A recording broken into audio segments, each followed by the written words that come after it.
So this is Chris and Rick Talk Guitars. This is a special edition because we've got a shit ton of snow out there, and Chris is in West Seattle, and I'm in Shoreline.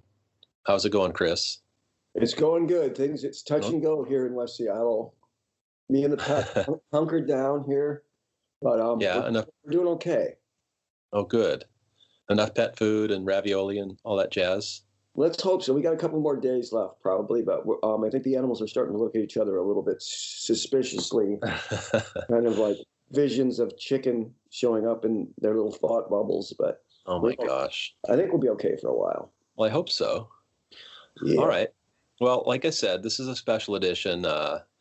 We're doing this remote, so bear with us on the sound quality and all that other stuff. But we wanted to keep this train rolling because it's been such fun, and we have an idea for a topic, which is basically horror stories, which covers the nasty things we've done or we've seen done to guitars and amps over the course of our lifetimes. And it's fun to look at and sometimes shameful. I've told Chris a couple of my horror stories over the years. A couple that come to mind that I have done and participated in is one was I had this Les Paul copy that was not a bad copy. I, had the wild hair to want to build my own guitar or whatever. So I stripped that sucker all the way apart, took the neck off, and built this monstrosity of a body, not knowing anything about lutherie or, guitar building, as we like to call it. And it was just a piece of crap that I built. That poor copy probably would have been more serviceable than what I built.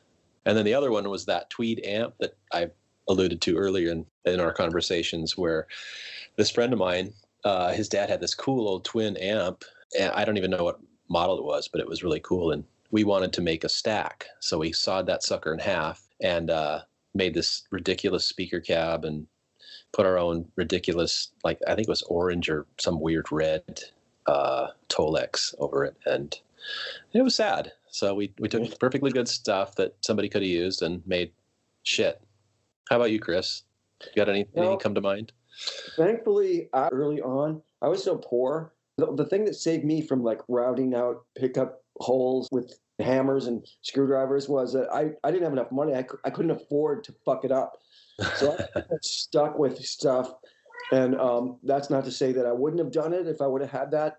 I have come across quite a bit of them. And one question that runs through my mind often is, when was the router invented? Because there's a whole series of guitars. A lot of these are student level guitars, great guitars like Juniors and Melody Makers that were routed out in the 70s. And no one thought to use a router. So it's always like a hammer and a chisel, or even a hammer and a screwdriver. And at some point, I think that stopped. But I would like to speak to that just for one moment. There's a lot of Gibsons. There's a lot of Melody Makers, Juniors, and these student level guitars that got modified. And in some ways, it's horrifying because they turned out to be really great guitars, not just as student guitars, but as, rock and roll and great quality machines. Yep. But I think I'm more willing to give someone a pass back then because of what was available, and it was just a cheap guitar to them. It was like, okay, I got this for $250. I can't really afford a Les Paul, and I got this pickup here. So if I can put the two together, I can get, I can kind of see where their mind was going. Nowadays, we have very little excuse to take a screwdriver and a hammer and put a humbucker in, a Melody Maker. But most of the horror stories I've experienced is something along the lines of that, like working in a guitar shop and through the door comes this beautiful early 60s Melody Maker somebody took to with hand tools. It's kind of horrifying. But I've never, luckily, like I said, I've never been in a position to butcher one of my own guitars because I just didn't have the money. I couldn't even afford to buy an extra pickup. If I would have had an extra pickup sitting there and a guitar, I would have been very tempted to let me see if I can get this thing in here. And I don't have a router, so I'm going to use whatever I have. So see, that was a blessing, yeah, because it prevented you from doing the stupid things that some of us did to these poor guitars. Yeah, and I think it's funny too, like you said. The routers have been available for, I think, a long, long time, but it's probably somebody's just got the inspiration to do this. It's like, no, I got enough tools to do this. I'm going to just start hacking away at this thing. I should use a router, but I've got a chisel, and yeah. And it's a drag because, and you're right, I can totally see the mindset. I mean, like I said, I bought into that shit too when I was younger, but in hindsight, you just feel sorry for all those poor guitars that were tortured and disfigured and made to be less than they could be now. But another thing in our era from the 70s was the big Floyd Rose movement. That's where my mind went. Yeah, go ahead. Yeah, I saw firsthand all these neat guitars that somebody had to have a whammy bar in that damn thing that quote wouldn't go out of tune. And sure enough, they routed out the guitar for that big monstrosity of a trem system and drilled holes into the neck up by the nut to put the locking system in it. And yeah, oh my God, just tons of guitars. I would love to see like how many really cool like vintage guitars were disfigured for it all for the purpose of installing a Floyd on See, that's there. my question. When my mind went there, it's okay. I don't have my finger on the pulse of the Floyd Rose culture, so I don't know. Is that something that's still? I imagine it's probably still pretty popular. But if thinking that if it's not really popular, that is kind of an extra horror added. Where especially something like a Gibson, where you have to carve this nice top, you have to carve out a big fucking hole in it to drop this thing in. But I think people still use those. So I mean, there was the Floyd Rose and there was the Kaler. Yeah.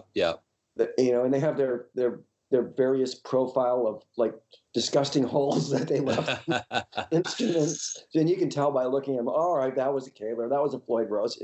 I've seen a lot of patched, Les Pauls that had like Kalers and Floyd Roses where they try to match that. And I always like when I see that it put back. But I know exactly. I'm not really qualified. I mean, I think you should buy a guitar that was designed to be the way it was, but I get that customization and getting something that works for you is valid.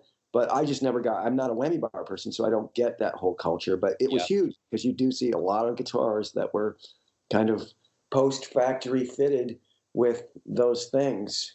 Yeah, and like you said, it was a huge deal, and I think in the 70s with the advent of Eddie Van Halen and then once the 80s took off with all these hair bands and shit and Jacksons and stuff, it was a big deal. I think bigger than now actually because that music was so hot and popular, right? And all the guitarists were shredders like Eddie, and they had to have a whammy bar where they could do the dive bomb crap. And then I think that did subside to some degree.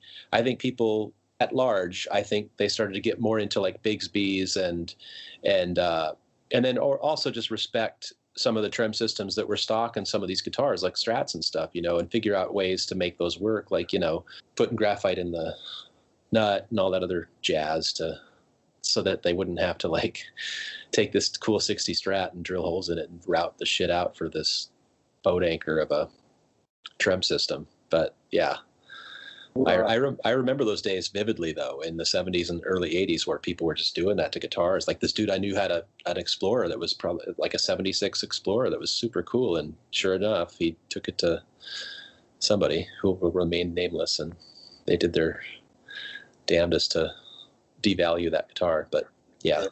Well, now we have no excuse. Because we actually know how cool these instruments are, so we know to leave them alone. And also, there's a huge modification market out there where you can buy parts and you can just build your own thing, and a lot of people do that. Right. So I think a lot of these instruments are saved. I kind of make parallels between like vintage effects now, like in the mod craze. Like I kind of die a little bit every time I see like a vintage tube screamer with a hole drilled in the top with one of those shitty switches on it, those shitty like 9-pin or whatever they are, blue like true bypass switches. That's kind of bummed. I mean, there's enough reissues that you can do it to a reissue, but an original, it's like these, people still, we want people down the road to be able to discover this stuff and be able to get examples that are not messed with. Exactly. I'm not a mod person, but I understand. I get that, people want, very unique things that apply to them. I'm more of a like find a cool guitar and make it work person, but Now Yep. there's enough stuff out there where you can build. I mean, lots of people build guitars, buy a body, buy a neck, do whatever you want to it. I mean, it's, and leave the old stuff alone. I mean, Fender had like the Mustangs and the Music Masters and the Duosonics. Those things tend to get butchered too because they were the entry levels. And Right. hopefully, as a guitar society, we're beyond that now. We can fuck up whatever we want and leave the other stuff alone for people who may want them. Let's So hope so. Let's hope so.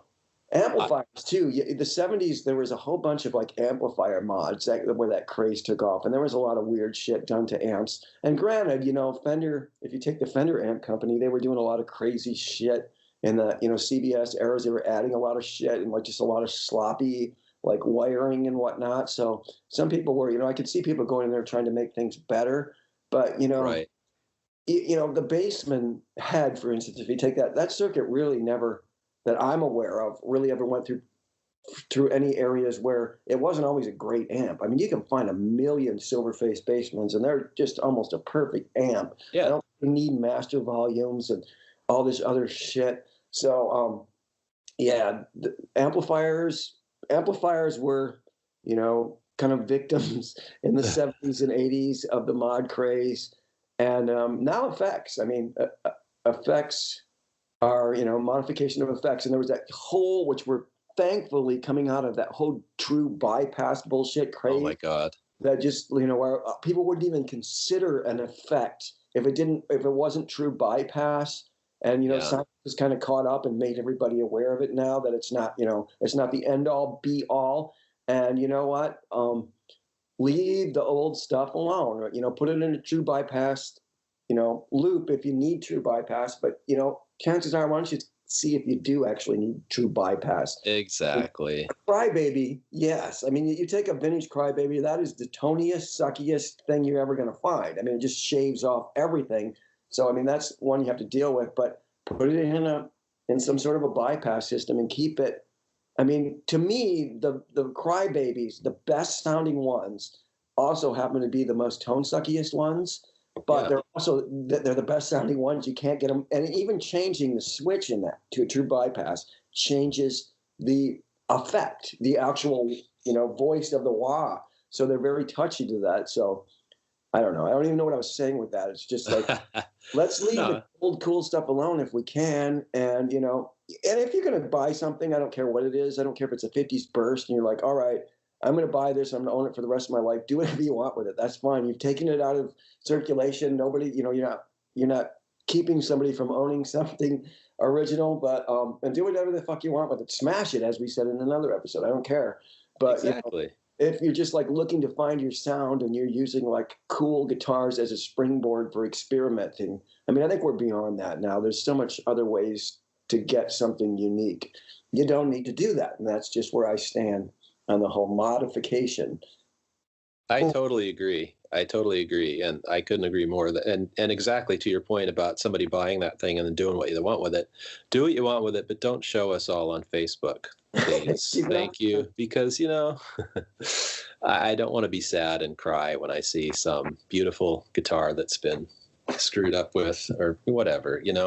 But also, it's interesting to see like some of the just kind of dingbatty things that happen. I was playing a gig a few weeks ago, and I was telling you, this dude's setting up for the show, and he's got his Les Paul in his hands, and I'm watching him, and I'm like he's gonna drop that thing, and sure as shit, he dropped that Les Paul right on its face, snapped the headstock, and I'm like, oh fuck, I would have been in the fetal position. I wouldn't have been able to do the gig, but he was a champ. Like he did the show. But anyway, that's a recent one I saw firsthand, which just made me cry because I have a couple Les Pauls and I shudder every time I see one of those headstock breaks. It just sucks. Yeah. I've been fortunate enough that I haven't, and I don't like strap locks at all, especially like the Dunlop ones. The big bulky ones. Couple reasons is they're big and bulky. They take up too much room. It's hard to get, if you leave them on, it's hard to get your guitar in the case and whatnot. But also they don't work. I mean, I just many times they break. I mean, two rehearsals I had with the Riff Brokers, one of my bands. our bass player Heather, she just picks up her bass and it's broken. The strap lock is broken. So they give you a false sense of security. Right. And they're bulky. I mean, when I use any sort of locking system, it's one of those Grolsch tabs. It's just a rubber washer that goes over. Got it. Takes no space.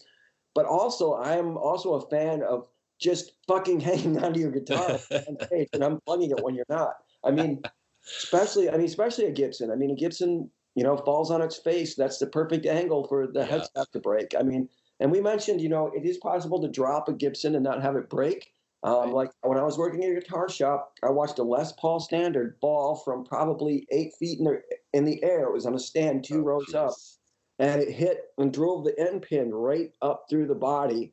But the headstock was fine. It took the bottom of that, but I mean, it's got to land a special way. The way it naturally falls off a stand is the special way. So unplug your damn guitar. Hold on to it. If you use strap locks, that's fine. If you're a fan of strap locks, but don't allow them to lull you into a false sense of security, because they are not beyond breaking. And, the springs break and they lose and they fall off. The whole thing will come right off your strap. So that's a good point. Because I mean, I do have some strap locks on some of the guitars, and exactly, like, I've even like fastened it, quote, and I'm using quotes here, and then it wasn't fastened, right? It wasn't fastened all the way. Like, I didn't fasten it properly, and I almost, So I think you're right. I think there is some false sense of security we get with these strap lock systems and shit that, maybe just use regular strap buttons and shit. Make sure your guitars. I mean, it never hurts to hold on to your guitar when you're on stage and to keep it out of people's way that are walking around on stage when it's plugged in. And then you can use strap locks are a great extra security level to have. I mean, they're not going to hurt anything if you can deal with the bulk. But I mean, someone walking around with their hands off the guitar, jumping around on stage with strap locks on you. I mean, you might be safe, but just know that you might not. I mean, I think a class action lawsuit against the Shaler company in order. I'm going to spearhead that. Hey, I'm on board. Let's at least put a disclaimer in there, like you're not as safe as you think you are. I mean, that's right. Now that I think about that, working at the guitar shop in the back room, I had a whole drawer full of like hardware parts, and there were tons of broken strap lock parts back there. I bet. Because you would take the good parts and match them to the parts that broke on other strap locks. So just an FYI, and search Google. I'm sure there's other people out there talking about broken straps. Totally. And that's probably some person would probably come in looking for a spare strap lock part, right? Because theirs broke down. And sure, I have one because some other guy dropped his Les Paul and I've got exactly. Marry it up to you. You can go break your Les Paul. Oh my gosh. So and these are horror stories. They're true everyday horror stories. So modifications plays into that. I mean, we all love to personalize and make our stuff completely unique. So I get that. Yeah. I'm trying to think of anything I've ever done to one of my instruments that is like that's changed it in a way. And I mean, I have a very nice, 1980 made in Japan Les Paul copy. And I shaved all the finish off the back of the neck. I mean, some people look at it and they're like, "Oh, what did you do?" Because it was a thin poly finish, so it wasn't like the big thick finishes, but it was black and didn't feel good on my hand. So I just took a scraper and scraped it all off, put a couple coats of shellac on there. I'm keeping that guitar forever though, so I don't care. It's got a really unique voice. It works for me. I love it. So I mean, but it's not like you scalloped the fretboard or routed out the pickup cavity. It's like, you shaved some finish off the neck, which made it, better for you to play, Right. No, I mean, which is totally cool. Yeah. So no, I get it. I mean, we do things to personalize our instruments and to try to get sounds out of them that, they're not capable of getting. But nowadays, to repeat what I've said is, there's many, many ways to do that. Do it to a Paul Reed Smith, Yeah, why not? My God. Yeah, that's a good point. There's just so many options these days. You don't really need to like mod something, like especially a vintage piece of gear or an old piece of gear. You don't need to do that in order to be unique or special. And you and I talked about this before too. It's like I really respect guitar techs too, that if somebody brings their guitar into this person and says, "Hey, I want you to put frets between the frets," or "I want you to like take this 64 Strat and make the body into like a Dragon," then they'll go, "No, I'm not the guy to do that. You know, if you want to go find somebody else that will do that for you, that's fine. But I'm not going to take this neat guitar and screw it up because you want to put frets between frets or make it into a Dragon." No, I get that. I appreciate that too. But I will say this: is I've come across in my experiences a few like very sweet vintage guitars that had been modded a long time ago, and they've fallen into the category of, oh my God, I can get this beautiful old wood vintage guitar that has a tasteful modification. Like there was a Junior not too long ago from the 50s, I think it was late 50s, single cut Junior that had one humbucker in the bridge, and it was routed correctly. You know, it looks really cool. And it's like, you know what? It lost its, full on vintage, price tag. But this is a great guitar. Whatever pickup they used was perfect for the mahogany, and it sounded great. So and somebody, it didn't last long, so somebody snagged that. So there are, post horror story deals out there, and when that works, you might as well take that. I'm sure there's a million like melody makers out there that somebody said like just bit the bullet and like, okay, I'm putting a humbucker in this bitch. I don't care what you say. And there's definitely the damage is done. They're still good guitars as long as they don't have a Kaler on them, unless you have too much wood when you put one of those Kalers on is gone. I mean, you lose too much of that, and that's old wood, and it's like, sure, it's 4 inches of, vintage mahogany, but it's vintage mahogany. So I don't know. I don't even know what I'm saying. No, I think that's a great point. I mean, there are some mods that weren't as intrusive or damaging to the guitar, and it's an old guitar, it's a vintage guitar, and it lost a little value, but that's something you can pick up for cheaper than you normally would if it was all original. Yeah, I totally get that. And I too have seen some cool guitars like Melody Makers or Juniors or Specials or whatever, where somebody, wanted a humbucker or something. So it was a slight modification, but like to your point, it made it an affordable vintage guitar that you could get. And it's not a mod that's like crazy or shitty to the guitar. So yeah, I think that's valid. I'll give you that. And I don't know where this is in the scope of this discussion, but one thing I remember about when I was first starting out is gear was so expensive and hard to get by that I knew a number of people that would acquire like a Fender head, like a Bandmaster head or a Basement head or something like that, put all their money towards that, and they'd be stuck coming up with some sort of speaker system. And there were a lot of horror stories with that. A lot of things got really frugally created. I remember one dude who played, he had a really sweet Stratocaster, and he was a great player too, and he had a Bandmaster head. Radio Shack used to figure very highly into modifications for guitar players because they had decent shit. I mean, he went down and bought two 12-inch Radio Shack speakers, which were probably branded by Utah or one of these, non-completely shitty speaker companies, and he put together a cabinet out of like an old dresser or something. He took the drawers out and put wood on the front, and just these like crafty ways to get into rock and roll. And that thing sounded like the voice of God for some reason. I don't know what he hit everything right. That's awesome. Playing, he had a 70s Stratocaster. I think it was 76. It was the natural wood Stratocaster, and it sounded great. I mean, he was one of the first guitar players that kind of blew me away. But and that's what he played through a fucking either with Basement or a Bandmaster with a dresser, drawers sticking out for a cabinet. I mean, that's pretty freaking awesome. That's cool. I dig that. But yeah, Radio Shack used to figure out. I mean, that's where we all got our first microphones or mic stands. Oh yeah, whatever, it's through Radio Shack. You had to go that through Radio Shack to get to the next step, PV. So that's awesome. I liked it. So I thought it was a Basement that you and your buddy cut in half. It was. You know what? I don't even know what. Like I said, I don't even remember what model it was. It was just this cool. I know it was a vintage Tweed amp, and it was freaking cool. And it was in his garage, and we sawed that fucker in half and made a stack out of that damn thing. Just, I mean, it's worthless now, really. I mean, I guess the electronics, the Oh, it's like, still great for that, but yeah, yeah, but it's the whole, damage. oh What, yeah, you know where that is now? I have no idea. I have no idea where that sucker went.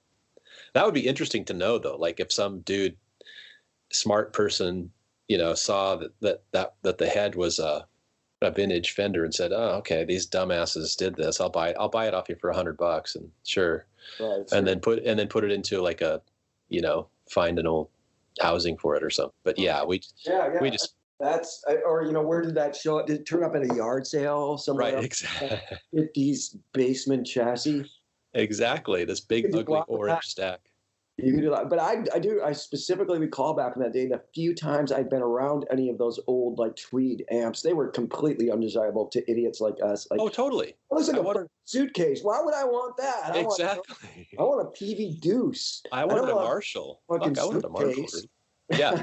Yeah, Totally. exactly. You hit it on the head. It's like I didn't that those Tweed amps to us back then. We were just long-haired stoner rockers that saw like Rush and Van Halen and said, "I want that. I want that stack. That's this cool little Fender." And then once you get older, you're like, "Shit, that would have been freaking cool to have in my little arsenal of amps." But yeah, we were just dumb at Beavis and Butthead tearing this shit up. It was sad. Well, where is it now? I don't know. Wow. Yeah, I was trying to think of other damage done or mods done to guitars that were popular. The Floyds were I just remember that distinctly because that's the kind of rock that, what with Eddie Van Halen doing all that shit with the whammy bar and all these other guitarists, that was the hot thing. Okay, I've got to have that, whammy system that doesn't go out of tune, and everybody drilled out their guitars. And Guitar tuners too, headstocks, like a lot of headstocks we need to put on big heavy ass Grovers. oh, Um, right. Anytime anyone spotted the hint of plastic on a button, even those really nice Clusons, that Fender used or whatever, those were gone. I can't Yeah. have them. Those won't stay in tune, which is completely false. But so then those would get yanked and pulled off, and they would be routed a lot of times for bigger bushings. So, I mean, there's nothing wrong with those Grovers. They can make the headstock a little heavier, but they're good tuners. But you saw a lot of Grovers on a lot of Gibsons, and I don't know what they did to Fenders, like when they yanked those cheap Fenders. But so yeah, tuners were a good thing to go. A lot of brass. Remember, let's not forget the brass age. The brass nuts. I know. Let's yank that nut, get brass on there, get those saddles off there, put some brass saddles in here, and let's screw a giant brass plate to the back of the headstock just for more sustain. Yeah, exactly. Everybody's speeding in the exact opposite direction of where everybody is today. I got to make this heavier. I got to make this instrument heavier and have more sustain. And yeah. Well, not only that, like you said, it's like, we go through these weird little phases, and then luckily we come out the end going, geez, what did we just do? That these old guitars are just fine the way they are. They're cool. These tuners are fine. These pickups are fine. They're, a person gets a Strat because it sounds like a Strat. They get a Les Paul because it sounds like a Les Paul. I am glad to see that most of these things are phases, and then we kind of come out of them kind of shaking our heads going, what the fuck did we just do? And then we kind of come to our senses, and, people appreciate these old instruments for what they are and what they offer, and don't want to mess with them too much, thankfully. Right. Anymore. I actually go sometimes on to the internet with the sole purpose of finding damaged goods, just because kind of it's like just like accident watching. And the other part is looking for deals. Sometimes you can find an old cool vintage guitar that somebody did something that makes it kind of undesirable to some people, but you might see something in it that you can bring back. I've never actually purchased one and brought it back, but it's just kind of a thing of mine to see. And there's many, many horror photos out there on the internet of what people have done to their guitars. Right. I mean, I'll post them on my page sometimes because I'm fascinated with it, and some of the ingenious like horrors that people inflict on guitars. Like when a headstop breaks and they don't want to fix it correctly, we have like bolts and chains, right. and eye hooks come into play. Yep. Yeah, so there's plenty of that out there for people that are into that, like horror. Yeah.